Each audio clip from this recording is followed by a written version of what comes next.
So I've built the interior frame and structure of the turret. This in here as well. Built the turret into the hull as well. This is actually very thick card in many layers with super glue between it. It's quite a good trick for doing rings of anything that you want to be really solid, because this is nice and resistive. This then goes in there. This way you can always get something circular, whatever size you want, to actually fit perfectly. So in here we have the 3 railguns that I made quite early on in the project, or mass drivers should I say, a bit big for a railgun. These basically all slot into there. The slots pre-made for them. And then there's the top section as well. The exact order in which I stick this thing together is important, because I'll need to be detailing some of the interior bits before the roof goes on, and then I'll be building some angled sections a bit like these down here for the side of the turret. So I'm going to get on with that. I'll check back in a bit.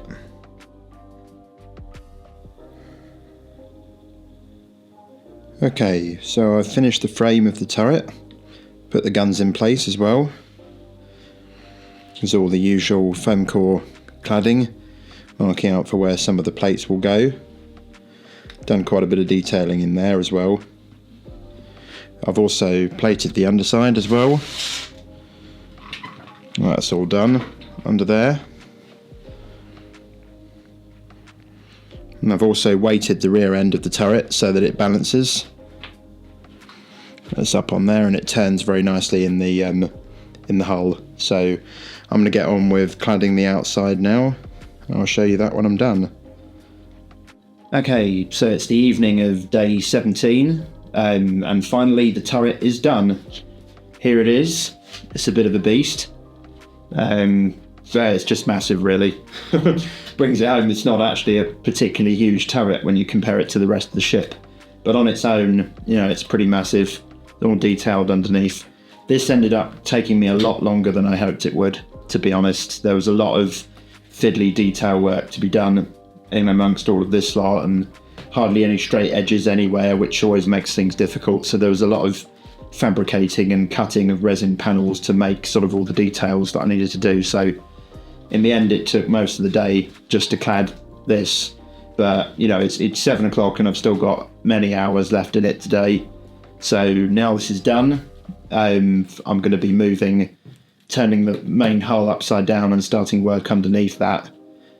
Turned out I'm going to stick with my original plan and move the observation deck to the rear segment of the ship, and in terms of how the two halves will separate, because that way I can leave this upside down and have it sit on a flat top, which is useful. It also means I can remove the turret and still have the turret with a nice big mount point, because it sits in between two halves. The top half lifts off and it'll work. So that's the plan, and that's what I'm going to work with.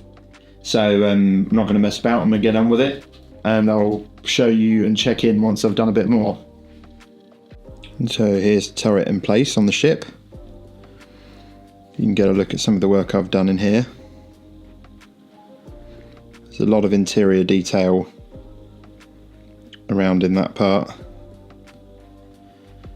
There's the barrels I worked on earlier, very early in the project. It all turns very nicely. It's a good solid positive movement, which helps. It's very heavy actually with the weighting in the back. There's a lot of resin in this turret. So there you go.